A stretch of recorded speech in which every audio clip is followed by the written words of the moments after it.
Buenos días a todos. En el día de hoy, mi compañera Chelsea Vega y mi persona Natalie Solano hemos diseñado para ustedes una explicación breve pero concisa acerca de la técnica ARN-seq para el desarrollo de la clase de biología molecular a cargo del doctor Elwin Machado.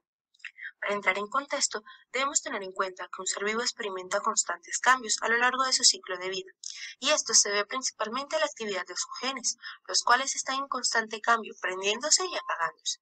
Para averiguar cuáles se están expresando y cuáles se encuentran reprimidos y en qué cantidades, se realiza el transcriptoma.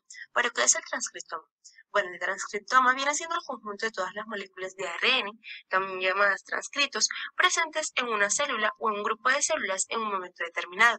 El término transcriptoma engloba tanto el ARN mensajero, que se puede traducir a proteína, como el ARN no codificante. Ahora bien, ¿qué es el ARN-seq? Pues en sí, este es un tipo especial de secuenciación, cuyo objetivo es ver los patrones de expresión de los genes. En vez de leerse y secuenciarse todo el genoma, se centra en secuenciar el ARN mensajero, que se traduce a una secuencia de aminoácidos y dará como producto final una proteína. Este tipo de análisis siempre se trabaja con dos grupos de muestra, la muestra problema y la muestra control, con el fin de comparar los patrones de expresión entre una y otra. Para mejor comprensión del fundamento, hemos decidido dividirlo en 5 ítems, donde el primero es el diseño experimental. Este es de gran importancia, pues determina cuál es la mejor manera para desarrollar el experimento, puesto que dependiendo del tipo de análisis que se busque realizar, las opciones experimentales empleadas pueden variar, ya que en ciertos pasos la elección tomada puede generar cambios o repercusiones durante todo el proceso. Por lo tanto, es importante identificar principalmente el objetivo del experimento para así maximizar, teniendo en cuenta que esta técnica nos brinda dos tipos de información. Está la información cualitativa y la información cuantitativa. La información cualitativa nos brinda notaciones sobre las transcripciones expresadas, la identificación de los límites exón-intrón, sitios de inicio de la transcripción y de igual forma los sitios poli-A, que son las secuencias no codificantes de gran importancia, puesto que se encargan de proteger el ARN mensajero de las RNAs y del mismo modo determinan qué tipo de RNA saldrá al citosol. Por otro lado, la información cuantitativa permite medir la diferencia entre la expresión de ciertos genes en un momento dado.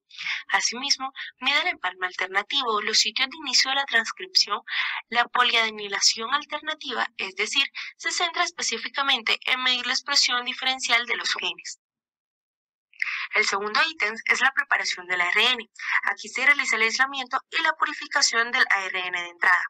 Al ser la hebra de ARN menos estable que la de DNA, se debe tener muchísimo cuidado en la extracción y la purificación de dicha molécula.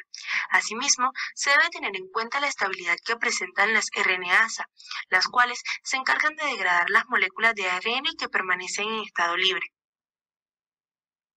El tercer ítem es la preparación de las bibliotecas. Lo que sucede aquí es que se convierte el ARN en ADN complementario y se agregan los adaptadores de secuenciación y amplificación del ADN complementario.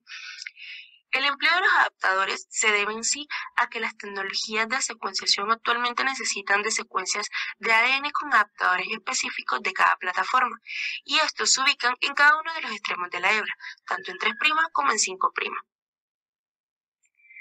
El cuarto ítem es la secuencia. Aquí se realiza la secuenciación de ADN complementario de la biblioteca a partir de una plataforma de secuenciación. Actualmente se presentan múltiples plataformas que permiten determinar la secuencia de nucleótidos presentes en una molécula de ADN. Y el quinto y último ítem es el análisis. Y este es de vital importancia, puesto aquí se hace el análisis de la secuencia de las estructuras cortas resultantes, lo que a su vez permitirá tener en cuenta las diferencias de los transcriptomas entre las muestras. Pero ¿cómo se lleva a cabo todo el proceso? Pues, como ha sido mencionado anteriormente, este inicia con el diseño experimental, en donde se debe determinar el tipo de análisis que se busca realizar, puesto que a partir del objetivo de la investigación, los métodos empleados pueden variar. Como siguiente paso se lleva a cabo la preparación del ARN, en donde primeramente se aísla y purifica dicha molécula. En este proceso se debe de tener en cuenta la integridad del RNA.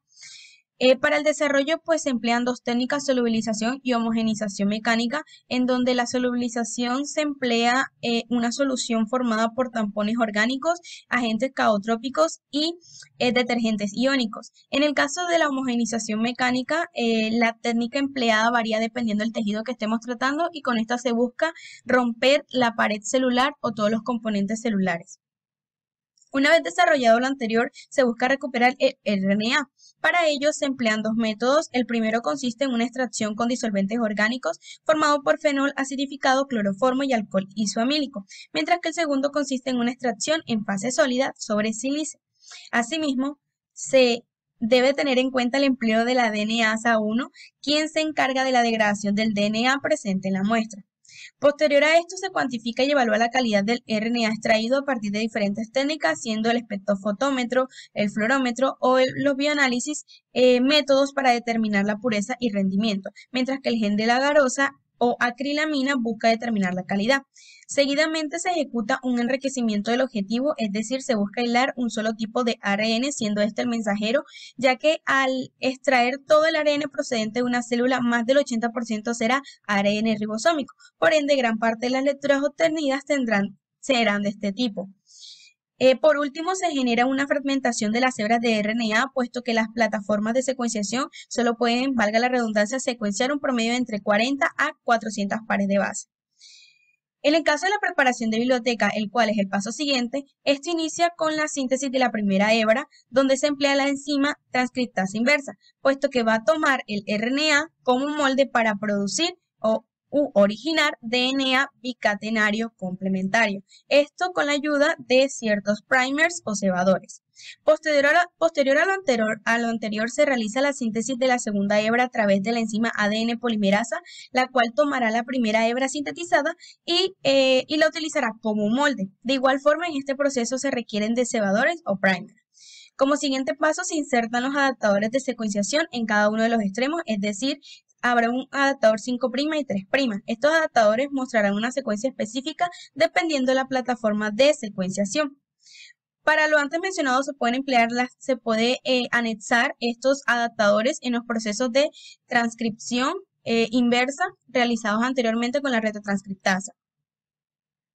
A partir de lo mencionado se prepara la biblioteca, en donde se mostrarán dos poblaciones de la molécula de ARN inicial, es decir, se mostrará una población para la hebra sentido y otra para la hebra antisentido.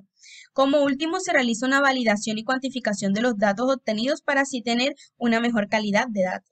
Como siguiente paso, se realiza la secuenciación, tanto de las hebras de DNA complementarias obtenidas.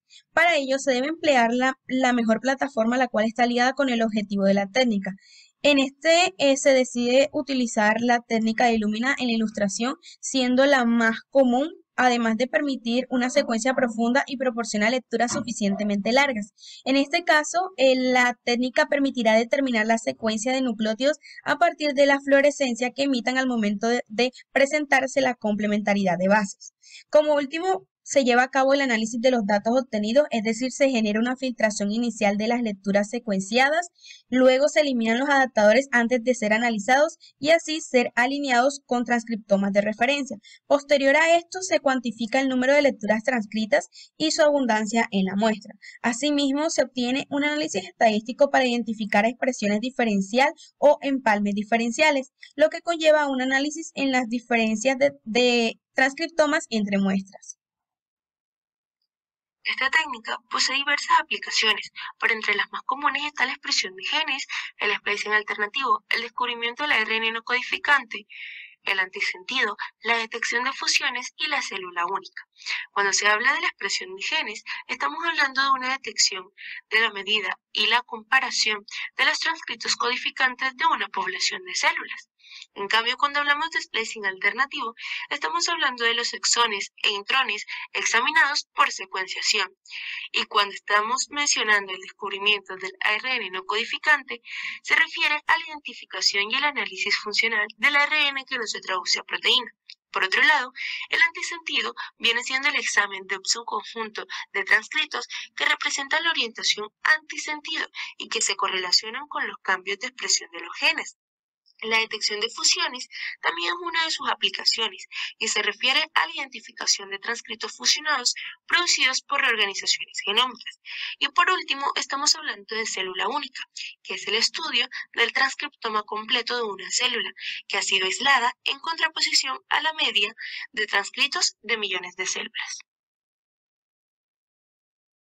Para dar un ejemplo sobre el uso y la utilidad que presenta esta técnica, decidimos mencionar los siguientes dos artículos. El primero, denominado Análisis transcriptómico comparativo del L4I gusano de seda, Lepidoptero bovis mori mutante y su cepa de tipo salvaje P33 por RNA-seq. El artículo consiste en una investigación desarrollada en la mutación del gusano de seda, el cual se ha determinado como una mutación letal en el cuarto estadio del lepidóptero, puesto que ha generado alteraciones en los procesos catabólicos de ciertas proteínas. En el artículo se analizó el transcriptoma de dos cepas, la primera, la cepa mutante, y la segunda, la cepa de tipo salvaje.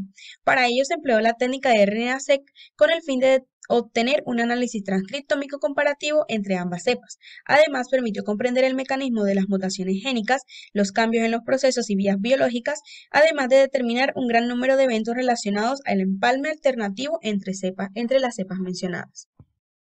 La primera figura representa un gráfico de volcán, en donde se muestra el cambio de pliegues y la importancia de los genes secuenciados. Estos puntos rojos que podemos observar representan los genes significativamente al alza, es decir, los genes que se expresaron en un momento determinado, mientras que los puntos verdes representan los genes significativamente regulados a la baja, es decir, que no se expresaron en ese mismo momento. Cuando nos referimos a los puntos grises, pues estos hacen referencia a los genes no significativamente importantes entre ambas cepas. Con respecto a la segunda figura, este es una gráfica o un mapa de calor en donde se puede determinar la expresión génica. En este caso, la primera columna representa a la cepa mutante, mientras que la segunda representa a la cepa silvestre, es decir, la cepa P33. En este caso, las líneas representan cada uno de los genes que se expresaron en un momento determinado y la pigmentación que adquieren determina el número de veces o la concentración en la cual fue transcrito o se expresó dicho gen. En el tercer gráfico se determina el empalme alternativo que se presentaron en ambas cepas. En el caso de CE, el cual representa la omisión del exón, notaremos primeramente cómo en esta barrita, la cual representa a la cepa P33, se presentaron aproximadamente 2.748, mientras que en el caso de la cepa mutante solo se presentaron 274.